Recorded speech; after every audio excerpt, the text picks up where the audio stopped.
Okay, today we're just gonna test out different transfer speeds or transferring out the video file out of the camera and see which one is the fastest, I guess, and at least just to show you how to do it. So we have a couple options. One of it would be to offload it by the DJI Mimo app. One is to offload it from the camera to the SD card that you put in here. So I did put a SD card in here, and it's a 128 gigabyte high endurance SanDisk V30, whatever that means. Always been very reliable for me because those high endurance are made for dash cams, actually high rewrites. So have that in there, and then have my cable. I'll connect the cable from here to the iPhone to see the speed of offloading the video file. Obviously, if you wanted to do data overlays like sports metrics, you have to use a DJI Mimo app.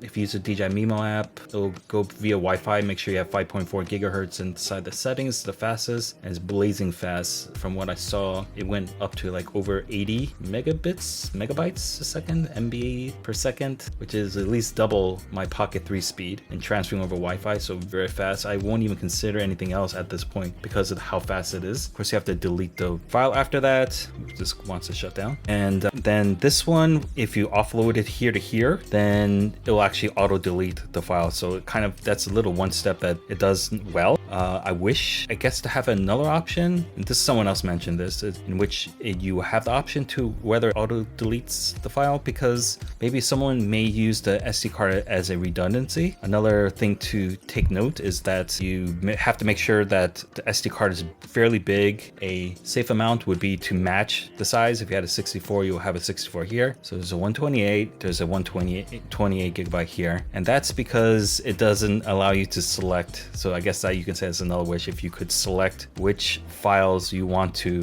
offload and delete to here. So for example, you may want to just offload and save your favorites, the best ones, and just have some other ones you're just kind of not sure about, the other ones that you keep on here. But it doesn't do that. It just offloads everything and wants to delete those files afterwards. So if you had a smaller size, say you had like 50 gigabytes worth, and then you had something like a 16 gigabyte card, it won't offload. You can't, because it's all of it. You can't select individual files. So that's just a keep note on that. I plan on not getting an SD card for this, even though they're so cheap nowadays. What does it cost? Like 50 bucks for 256. I believe it goes up to what, 1 terabyte compatible. So it's there if you need it, right? Better than nothing. But this kind of camera, B-roll camera, I don't think I'm ever going to shoot 128 gigabytes in one shot. And at least the transfer rate is super fast with the DJI Mimo. So don't have to worry about that. But let's just compare between the different ones, see which one's the best. So the order I should do it is I should do the Mimo first, and then maybe I'll do the Files app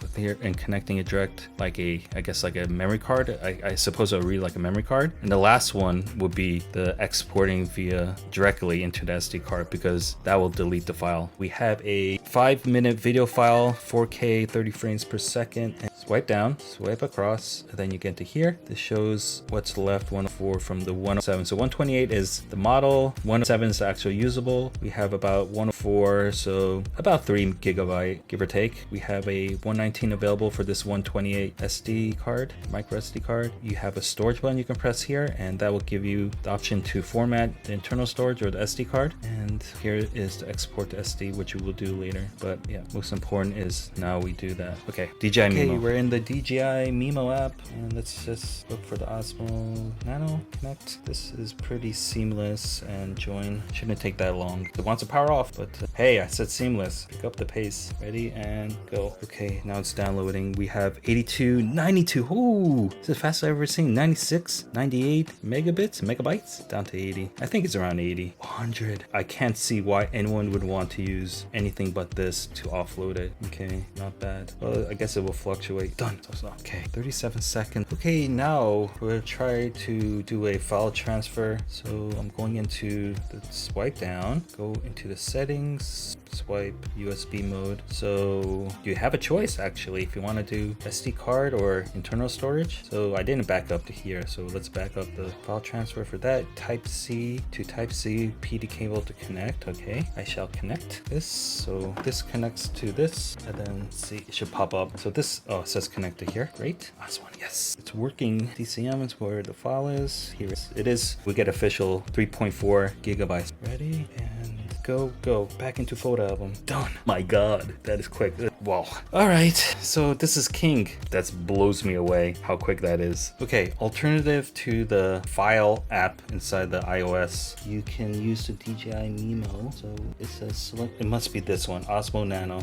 There we go. Okay, so instead of files app, use this app, but then I'll select, and this shows that it's connected by USB, then download it, go, how fast it is, 6 seconds. Second way, so we have the Wi-Fi, and we have this. Okay, last but not least is the one that's marketed, which is from camera into the Vision dock, into the SD cards that you put in there. So swipe down, swipe to get to the right side. You can see the footage is in here, which is 3.4 gigabyte. This is the SD card size. This storage means that you can format either one, the camera or the card, but we want to export it, and then we're going to see how fast that takes. So far, direct wire connection is the fastest, and then we'll see how fast it is to offload. Ready? And go. Get ready to press stop. No.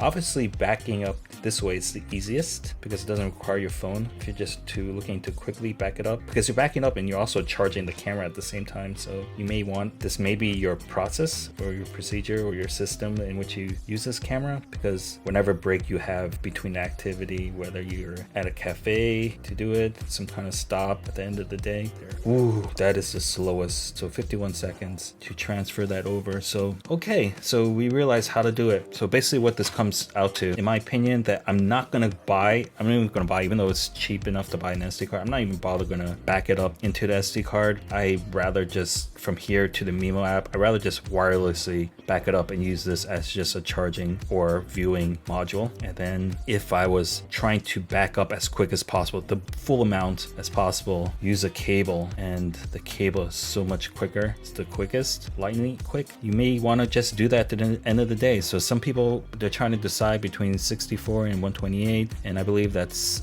a 47, might be 47 usable and 100 and something. So you have to decide that based on yourself. How often are you going to be religiously backing it up? If you're going to use strictly for B-roll, for small footage size, or if you're using for large size, you may want to get the larger one, or if you may want to get the large one because you just want to back it up at the end of the day. Using up 128 gigabytes is going to be quite hard to use up in a one full day. So depends on you or whether you use this. But once you back it up this way, it's an SD card, you still can back it up. So you can still do a file transfer from the card over to your phone, or that would be your MacBook, or that would be your iPad, or I guess your PC. Anyone still use a PC anymore? Okay, anyway, that's it. That's the 3 different ways to offload your camera footage. I hope this helps someone make a decision on which model they buy and how they want to actually use the system. For me, it's very clear. Wi-Fi. Yeah, don't forget to like, share, subscribe. Those are the free things you can do to support.